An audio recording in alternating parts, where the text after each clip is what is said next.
This is the last moment of Rick Davies, a man whose fingers once danced across the piano with thunder and grace, whose voice was the shadowy counterpoint to Supertramp's brightest anthems, left this world in silence. But before he did, those close to him noticed something. His music stopped speaking long before his body gave up. The final note was not sung on stage. It was swallowed by the quiet.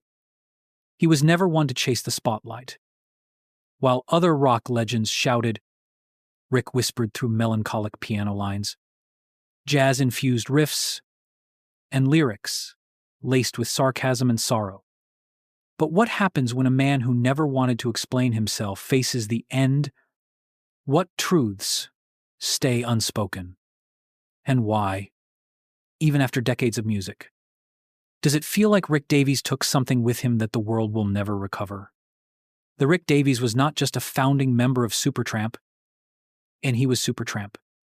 From the jazzy chaos of Rudy to the cynical wit of Bloody Well, right?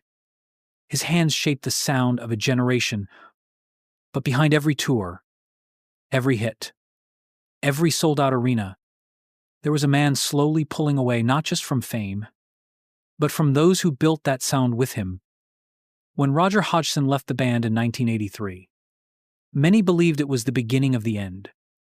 Yet Rick continued, alone at the helm, steering Supertramp into darker, more personal waters. Fans noticed the shift. The energy on stage changed. The lyrics grew heavier, the voice raspier. And still, Rick never explained. By 2015, a serious health diagnosis silenced what little remained of his public presence. Tours were canceled. Reunions were denied. And while fans held out hope, the Rick's world grew smaller, until the only echoes left were those of the music head already made. On the 6th of September, 2025, Rick Davies passed away in East Hampton, New York. No final tour. No farewell album. Just an empty spotlight where the music used to be. But this isn't just a story about a death. It's about a silence that began long before a silence full of unresolved tension, unspoken feuds, and a legacy both brilliant and unfinished. It began without promises, before the world ever heard his name. Rick Davies was a young man working as a welder, watching his dream of becoming a musician fade like steam on a factory window. He had already formed a band, Rick's Blues, in his college years. He had even taught a future pop star, Gilbert O'Sullivan, how to play drums. But when his father fell ill, Rick did what many from working-class backgrounds are taught to do. He let go of the dream. Temporarily. Because music, for Rick, wasn't a hobby, it was an instinct. In 1966, he took a job as an organist with The Joint, a band playing low-budget gigs and recording soundtracks for obscure European films. The money was small, the room smoky, and the audiences indifferent. But in one of those foreign recording sessions, in a studio far from home, Rick met Stanley August Miesgaes, a Dutch millionaire with a soft spot for music and misfits. Miesgaes offered to fund Rick's vision. Not just a record. A band. Rick returned to London and posted an ad in Melody Maker magazine. One of the first to answer, a shy, spiritual young guitarist named Roger Hodgson. Rick and Roger couldn't have been more different. One was gritty, grounded, and practical. The other dreamy, philosophical, and full of ethereal falsetto. But from that tension, something remarkable bloomed. Supertramp. In 1970, the band released their debut album. It flopped. So did the second. But Rick didn't quit. Through shifting lineups and musical experimentation, he pushed forward. By 1974, with a stable lineup and a more focused sound. Supertramp released Crime of the Century, a haunting, cinematic album that finally turned heads. Suddenly, everything changed. Concert halls filled, critics took notice. The blend of Rick's biting, satirical lyrics and Roger's soaring melodies created a musical identity that was both cerebral and catchy. Songs like Bloody Well, right? Rudy, and Dreamer became radio staples. And then came Breakfast in America. Released in 1979, it was the band's commercial peak. The album hit #1 in the US and sold millions. Tracks like the logical song, Take the Long Way Home, and Goodbye Stranger became generational anthems. Supertramp wasn't just successful, they were global. Yet, behind the scenes, the very duality that made them brilliant was beginning to splinter. Creative tension between Rick and Roger intensified. They had always written songs separately but agreed to share credits. Now, that illusion of unity began to unravel. Rick's music grew darker, jazzier, more experimental. Roger leaned toward spiritual optimism and catchy hooks. The studio became a battleground of subtle resistance, two voices trying to speak through the same mouth. In 1983, Roger Hodgson left Supertramp. To many fans, this was a heartbreak. But to Rick, it was a transition. He didn't chase his former partner or attempt to replace him. He took the helm fully, steering the band into new territory. Songs like Cannonball and My Kind of Lady showed his range not just vocally, but emotionally. The latter, in particular, showcased Rick's ability to sing in 3 different tones, from deep and gravelly to delicate falsetto, all in one track. It was a musical statement. He was still here. But success didn't feel the same. The charts were shifting. The world wanted pop icons, not introspective pianists. Supertramp's albums under Rick's solo leadership received critical respect but lukewarm commercial response. Still, he toured, wrote, and released music on his own terms. Then, quietly, Rick vanished from the stage. In 1997, the fans were surprised when Supertramp reunited with Rick leading the revival. 2 more albums followed, but something had changed. The sound was more polished. The danger, the fire had flickered. The world had changed. And perhaps Rick had too by 2015. As anticipation built for what was billed as a final tour, the shocking news arrived. Rick Davies had been diagnosed with multiple myeloma, a form of blood cancer. The tour was canceled. The band went silent. Publicly, Rick said little. Privately, he retreated. He never spoke ill of Roger, never addressed the creative split. He never made a statement about the end of Supertramp. Instead, his silence became the final chapter of the band's history. But there was one last act, quiet, intimate, and nearly forgotten. In 2022, Rick appeared at a bar in Amagansett, New York, playing a small show with Ricky and the Rockets. It wasn't a comeback. It wasn't even an official gig. Just a man and his music, stripped of expectation. That performance, witnessed by only a handful, was the last time Rick Davies would play in public. There were no camera crews, no documentaries, no farewell interviews. Just the sound of a piano and a man who had already said everything he needed to say. So what was Rick Davies really trying to say? Through decades of melodies and guarded interviews, maybe he never wanted us to know, to understand Rick Davies. You have to go back to a time when rock was still raw. untamed, and dripping with rebellion. The late 1,960 seconds and early 70 seconds weren't just a cultural shift, they were a revolution. Guitars were loud, egos were louder, and the music industry was addicted to the next big sound. But while many chased fame through theatrics and excess, Rick Davies took a different path. Born in 1944 inches Swindon, England, a working-class town with no promise of stardom, Rick's early life was as far from the glitz of rock arenas as one could imagine. He wasn't a prodigy from a conservatory. He was the boy who fell in love with music through a dusty old record player and a Gene Krupa drum solo. It started with rhythm.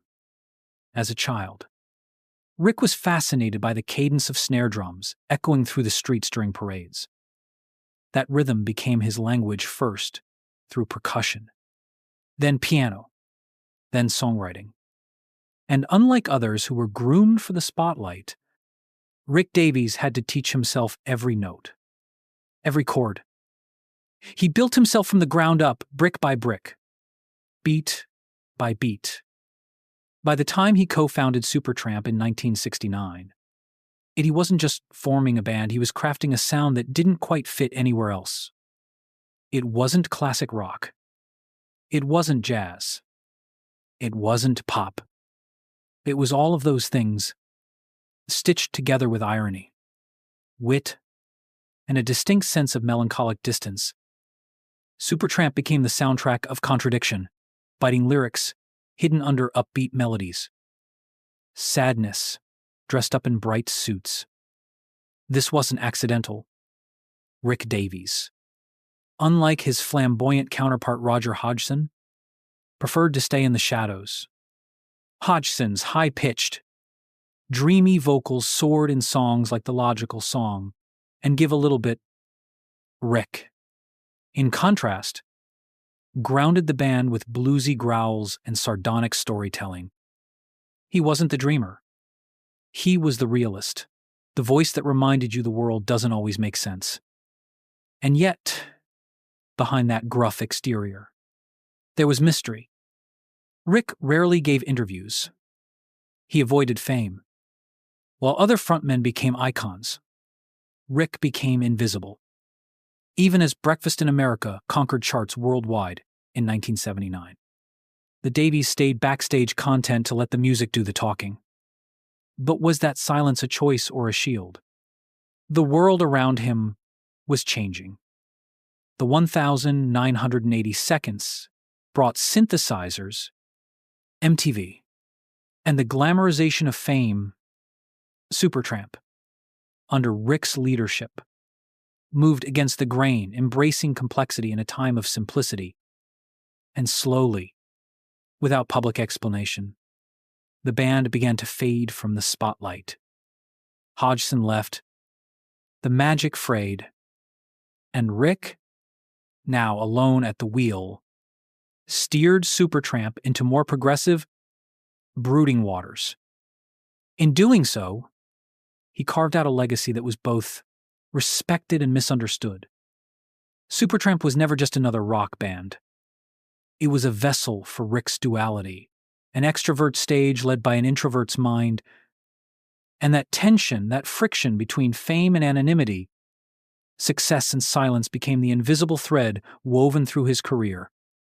As the years passed, the mystery only grew. Why did he turn down reunions? Why did he cancel a final tour in 2015 without a public message? Why did someone who lived through so much say so little? Rick Davies wasn't just part of a generation that changed music. He was its quiet conscience. And the deeper we go into his story, the more we realize some of the most powerful voices never needed to shout. For most of his life, Rick Davies was a mystery hiding in plain sight. Fans knew his voice. They memorized his lyrics. They watched him at the piano, steady and focused, while the world around him swirled with fame, egos, and evolution. And yet, a few ever felt like they knew him. There were no scandals, No tabloid outbursts. No confessional memoirs. But that absence became its own story. Because behind every hit, behind every sold-out show, there was always something unsaid. Rick never explained why he refused reunion offers with Roger Hodgson, even when fans begged for it. He never revealed what really happened in the final studio sessions before Hodgson left in 1983. And he never clarified why, at the height of his career, he became harder and harder to reach, not just for journalists, but for some fellow musicians. People around him noticed the shift. Studio engineer Peter Henderson once commented that during the recording of Breakfast in America, Rick and Roger still worked in harmony. But by the next album, something had changed. They no longer collaborated. Songs were brought in separately. Disagreements were quiet, but cold. That what happened between them was never made public, but the music itself told the story. In Just Another Nervous Wreck, Rick sings, "I am feeling so alone now. They cut the telephone now." The lyrics, though not confirmed to be autobiographical, seemed more and more like quiet cries in disguise. He wasn't a frontman who smiled for cameras or sold his soul to press tours. He turned down high-profile interviews. He declined to discuss his personal life. Even in moments when he could have shaped the narrative, Rick remained silent. It wasn't out of arrogance. It was something else. A quiet resistance, a need to protect a part of himself that the industry could never reach. There were moments when the truth peeked through. In a rare 2018 interview, years after his cancer diagnosis, Rick appeared frail but lucid. When asked about a potential Supertramp reunion, he gave a soft, the final answer. "I don't think that's going to happen. There are things that were never really resolved, and that's okay." That sentence, simple as it was, carried a weight no headline could hold. He didn't speak about Hodgson directly. He didn't criticize. He didn't blame. But for the first time, he acknowledged what so many had suspected. The band's fracture wasn't just professional. It was personal. And it never healed. There were other silences, too. In the last decade of his life, Rick rarely appeared in public. He made no farewell statement. He didn't post on social media. While other artists from his era leaned into nostalgia tours, anniversary box sets, or legacy projects, Rick remained absent. He wasn't trying to preserve the past. He was letting it go, even within the industry. This created confusion. Why wouldn't a man so central to rock history speak up for his own legacy? But maybe that was the legacy. Rick Davies was a man who poured everything into the music itself. And when the music stopped, he didn't try to replace it with noise. And his final known performance in 2022 was almost a secret, at a small venue called Stephen Talkhouse. Hidden in the quiet town of Amagansett, Rick joined a local band for a modest jam session. He didn't advertise it. He didn't record it. It wasn't a grand goodbye. Just a man with a keyboard, playing for the love of it. For those who attended, the night was surreal. Rick looked older, slower. But when his hands touched the keys, the fire returned. There was no fanfare. No encore. Just a few songs. A soft thank you.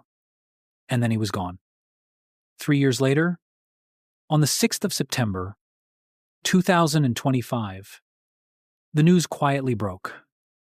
Rick Davies had passed away from complications related to multiple myeloma. No final tour.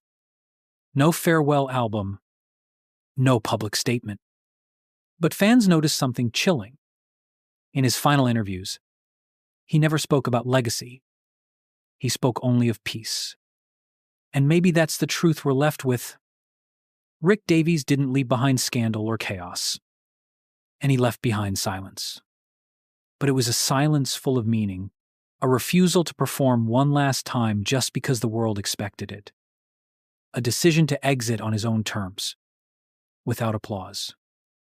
That silence is deafening because it reminds us that even the loudest voices in music can carry their deepest truths in what they don't say. Rick Davies didn't need a stage to say goodbye. He had already done that in the pauses, in the breakdowns, in the final notes of songs most people never heard on the radio. And somewhere in that quiet is the answer we'll never fully understand. Rick Davies never chased myths. He never built an image. And maybe that's what makes him one of the most quietly fascinating figures in music history. As we explored his story, the rise, the rift, the silence, it became increasingly clear that Rick Davies was never playing the same game as everyone else in the industry. While others built careers around visibility, Rick's was shaped around absence, around restraint, around the belief that the music should speak louder than the man. And in many ways, it did. Supertramp's catalog, especially during their golden years. I wasn't just popular, it was emotionally intricate. Every album felt like a diary written in code. But now, looking back, we can't help but ask, how much of it was Rick's truth? How many of those sharp lyrics and bluesy breakdowns were reflections of inner conflict, of dreams deferred, of friendships lost? There's no dramatic scandal in Rick's story. No public meltdown. No fall from grace. But that doesn't mean his legacy is clean and simple. It's complicated. Rick Davies was a genius, yes, but also a gatekeeper of his own truth. And while his artistry was undeniable, some fans still wonder what could have been. What if he had reconciled with Roger Hodgson? What if Supertramp had given fans the reunion they begged for? What if Rick had given just one revealing interview before his death? Well, never know. But perhaps that's what makes his story so unique. In the age of overexposure, Rick Davies remains a reminder that mystery can be more powerful than confession, that walking away quietly can echo longer than the loudest exit.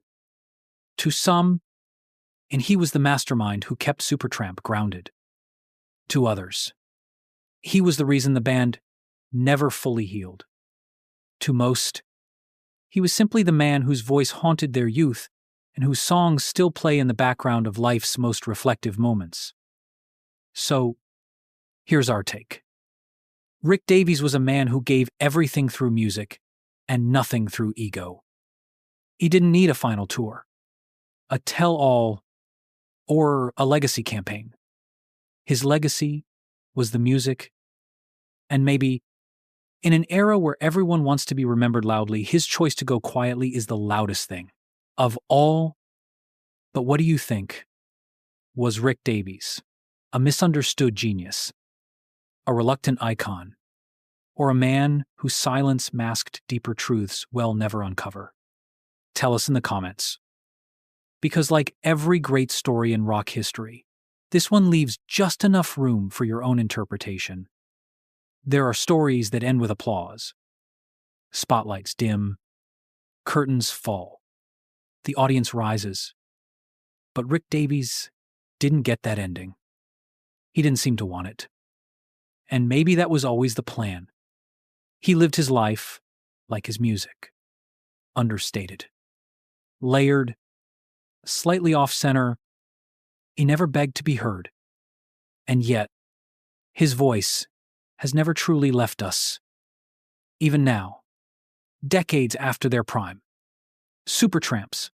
Songs still drift across late-night radio, spill through open windows, or play softly in quiet cafes. Goodbye, Stranger. Crime of the century. From now on, they're not just hits, they're time machines. Each note carries the weight of memories we didn't realize we still held on to. Rick Davies didn't sing about fame or luxury. He sang about loneliness, contradiction, disappointment, and the strange hope that somehow lives inside all of it. He was the voice of the commuter who missed their train, the thinker in a crowded room, the dreamer who couldn't quite escape reality. In his final years, Rick returned to where it all began. Small venues, simple shows, no fanfare, just music for the sake of music. No press release, no spectacle. That, in the end, was the real Rick Davies. We often think legacy is built on big endings, farewell tours, documentaries, tributes. But maybe the truest legacy is built on the quiet things, a chord progression that won't leave your head, a lyric that says what you've never been able to, a voice that feels like home, even after it's gone. Rick Davies never told us everything, but he left us just enough, and perhaps that's how the best stories are meant to end, not with answers, but with echoes. Because now you know a secret that once belonged only to him